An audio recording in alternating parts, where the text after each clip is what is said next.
ठीक नहीं हूँ। मैं जा रही हूँ अभी हॉस्पिटल, क्योंकि 7 दिनों से मेरा अस्थमा बहुत ज़्यादा जोर किया है। कैसे भी मैं कंट्रोल कर कर के और शॉर्ट वीडियो बना देती थी, अपलोड मेरी बेटी कर देती थी, बट अब मुझसे बर्दाश्त नहीं हो रहा है।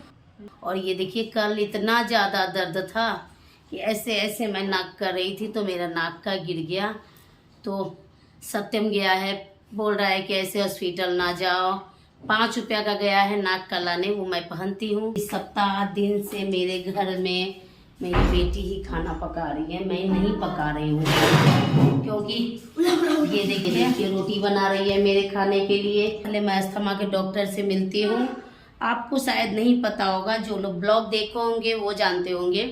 उनके पिछले 2 साल से मेरा ऑपरेशन चल रहा है यूट्रस का, तो जा रही हूँ मैं। अस्थमा के चलते ही मेरा ऑपरेशन चल रहा था, तो आज मैं जा रही हूँ अस्थमा के डॉक्टर के पास में। मैंने कभी अस्थमा का इलाज मैं लोकल डॉक्टर से ही करवाती थी, कभी हॉस्पिटल में इसका इलाज नहीं हुआ था। मैं पहले उसी हॉस्पिटल में अस्थमा के डॉक्टर से दिखाऊंगी, फिर आज ऑपरेशन का डेट ले लेती हूँ। और फ्रेंड्स ये देखिए, मैं गले के ठंडे के चलते मेरे अंदर ये पहन ली हूँ और ऊपर से सूट है मेरा।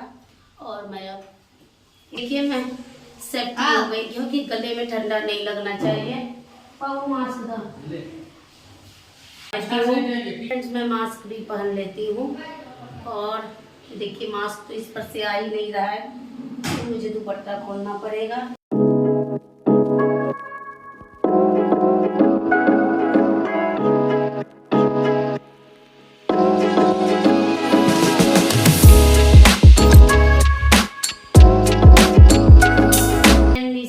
बोली कि एक रोटी खा लो माँ, तो मैं खा ली और चलती हूँ मैं। अब ये इनहेलर में ले लेती हूँ और मोबाइल को अब मैं रखती हूँ झोला में, तो मैं हॉस्पिटल में पहुँचकर आप लोगों को दिखाती हूँ।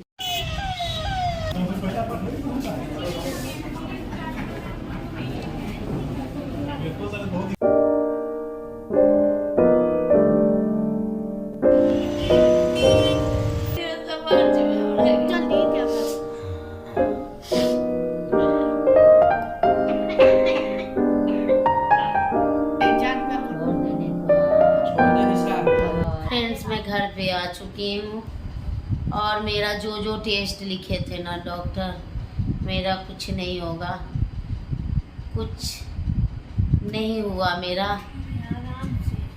3 दिन बाद मेरा ऑपरेशन होने वाला है यूट्रस का। बस डॉक्टर बोली है ना कि ये छाती का जो प्रॉब्लम है ना, अस्थमा से भी बहुत ज़्यादा कुछ बढ़ गया है मेरा।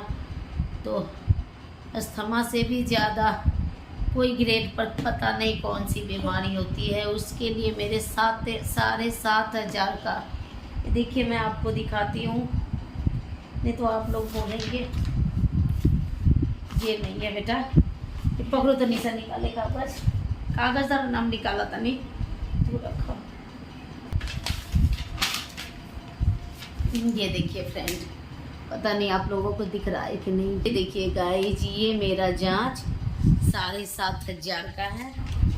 और मैं काउंटर पर, एक बार तो मेरा मोबाइल बंद हो गया था, और एक और ऑपरेशन का मेरा कागज़ है। ये सारा, कितना सारा कागज़ मेरा पड़ा हुआ है, आपको मैं दिखाती हूँ। ये देखिए कितना सारा कागज़ पड़ा हुआ है। और ये 4 साल से मेरा इलाज चल रहा था। यूट्रस से पानी का रिसाव मेरा होता था, कभी बंद हो जाता था, कभी ठीक हो जाता था, कभी गिरने लगता था।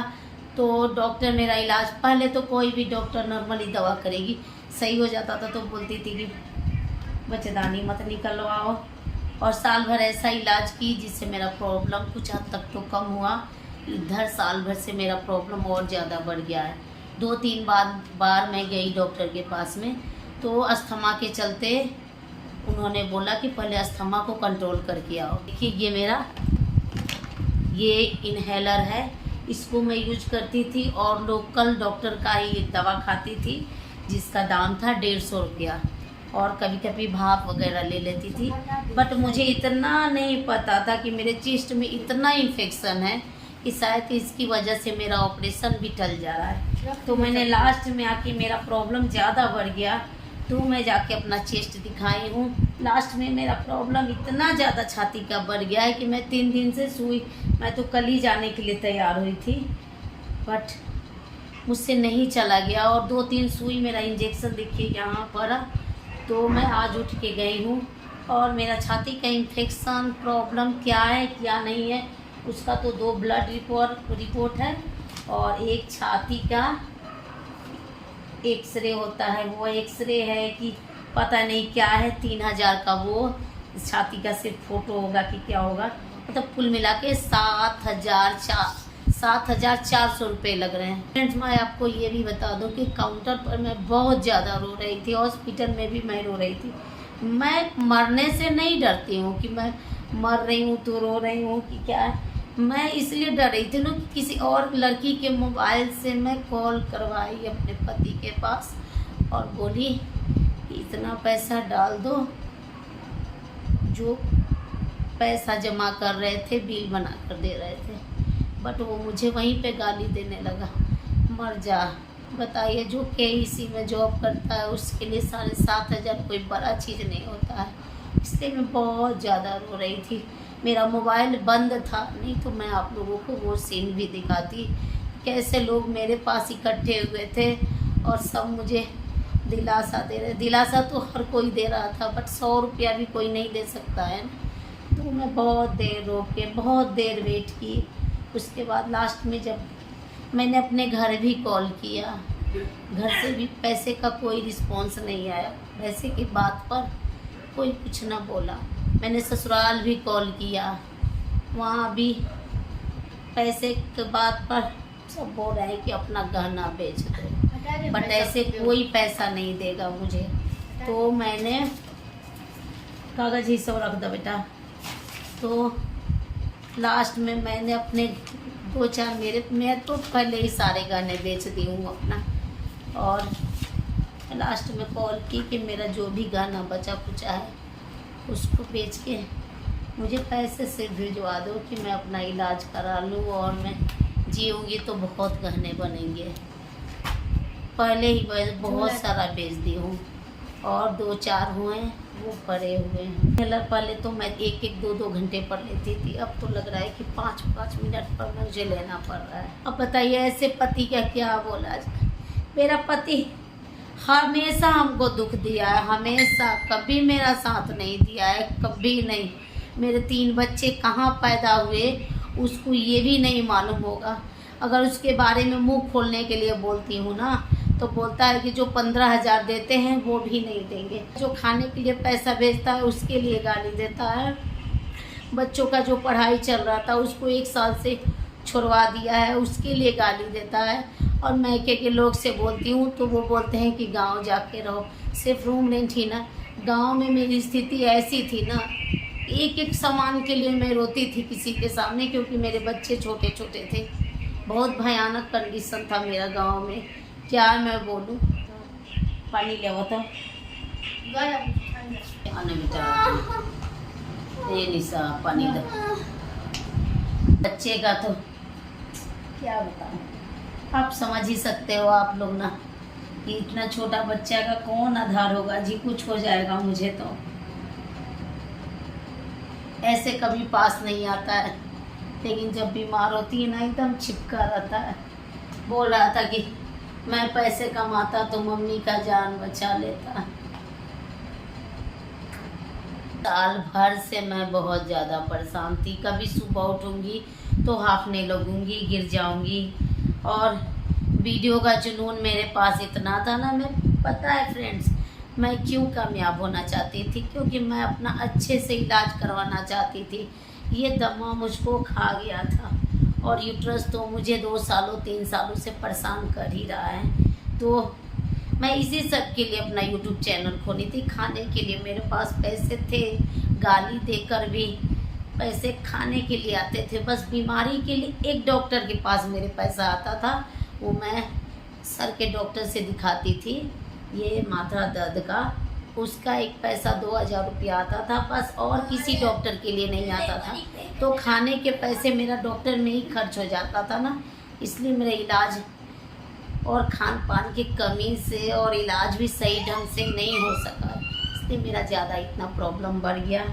और ये देखिए मेरी बेटी तो इस साल एग्ज़ाम नहीं दी, कोई बात नहीं, अगले साल तो देगी, बट ये ज़िंदगी चली जाएगी तो ये नहीं आएगी।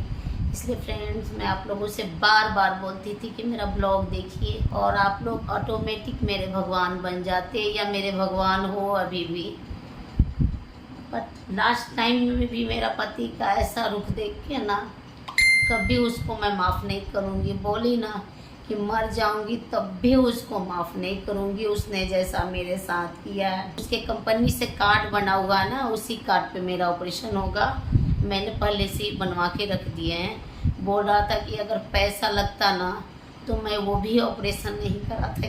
कितना वो घटिया इंसान है। बोलता है कि मैंने उसके सर के पास कॉल करने के लिए बोला कि मैं तुम्हारे सर के पास कॉल करती हूँ, तो बोल रहा है कि सर के पास कॉल करोगी तो जो ये 15,000 खाने के लिए जा रहे हैं वो भी नहीं जाएगा। बच्चों का मुंह देख के मैं शांत हो गई, वो भी नहीं आएगा तो मेरे बच्चे तो नहीं कमाते हैं ना, कहाँ से खाएंगे। और गाइस जब से मैं यूट्यूब पर काम कर रही हूँ ना, सबको लगता था कि मैं बिगड़ गई हूँ। शाम होता था 5 पे, मुझे कितना भी मेरा तबीयत खराब रहता था ना, मैं मरने की स्थिति में नहीं थी। ये बात मैं झूठ नहीं बोल रही हूँ, बट वीडियो के प्रति इतना जुनून था ना मेरा कि दिन भर मैं काटते रहूँगी बीमारी से।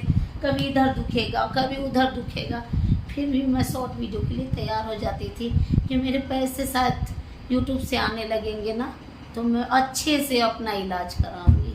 लेकिन देखिए अभी यूट्यूब से 1 रुपया भी नहीं मिला, सब मेरे दुश्मन भी बन गए। और देखिए मेरा आगे क्या होता है।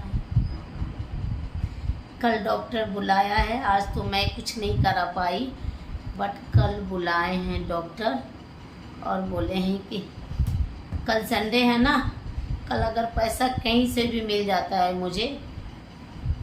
देखिए मेरा मुंह सूख रहा है इसलिए मेरा ओठ ऐसे हो रहा है। चलिए गाइज, मेरा मुंह सूख रहा है, ज़्यादा नहीं बोला जा रहा है। मैं 3 दिन हूँ ना इधर, कल तो पैसे अगर कहीं से भी बंदोबस्त हो जाते हैं।